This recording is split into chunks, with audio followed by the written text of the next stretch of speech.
were involved and are still on the loose. We have two witnesses that watched the whole thing start. They said there is 3 shooters with rifles, without a doubt. They said definitely 3. The information we have is that they came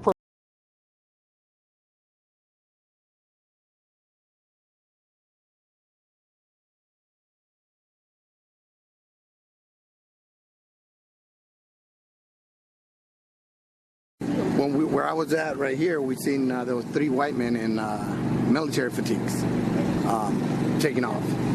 What were they driving? It was a black Impala, like SUV, or yeah.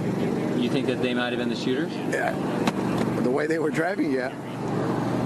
Yeah. And how many shots did you hear? Oh, a lot. It was a lot. It sounded like, like I said, it sounded like a gun range, just shots going off like crazy. It was a lot of shots. What's your first name? Juan. Juan, what's your last? Hernandez. All right, thank you so much.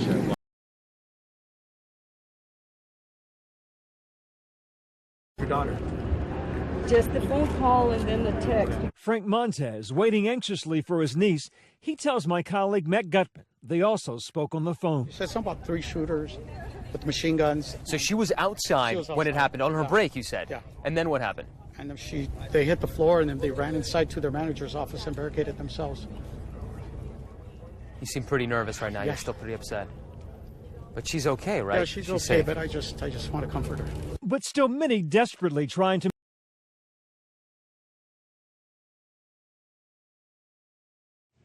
One of the witnesses today is Sally Abdelmajid, who works at the Inland Regional Center, the building where the attack took place. She saw the attackers enter the building, and we spoke to her by phone. I heard shots fired, and it was, from an automatic weapon. So, it's very unusual. Why would we hear shots? As we look out the window, a second set of shots goes off, and it's just pop, pop, pop, pop, pop, pop. And we saw a man fall to the floor. Then we just looked, and we saw 3 men dressed in all black military attire with vests on. They're holding assault rifles, and they opened up the door to Building 3. And one of them opens up the door to Building 3. He starts to shoot. He just, shoots all over into the room. That's the room that we typically have conferences in. And we just heard more gunshots go off. I got my phone. I reached for my phone. I called 911. And I just hid under my desk. I didn't see any more. I just heard more gunshots go off as I was talking to the dispatch. We went into my manager's office, locked the door, barricaded it. We heard running and things happening upstairs. About 30 minutes later, someone came to the door, knocked on the door, but we didn't obviously answer. And then another 15 minutes later, someone came and took us into a secure room. Ms. Abdelmajid, can you describe to me in as much detail as you can, what did the gunman look like?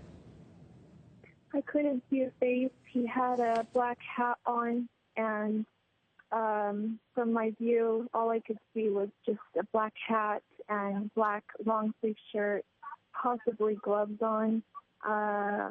He had black cargo pants on, the kinds with the zippers on the sides and the big puffy pockets. He had a huge assault rifle, and he had extra ammo. He's coming ready for something to reload. I don't know. He had magazines.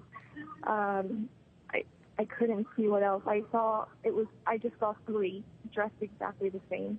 You're certain that you saw 3 men? Yes. It looks like their skin color was white. They looked like they were athletic build, and they appeared to be tall. And of course, we've just learned that one of the suspects was actually a woman.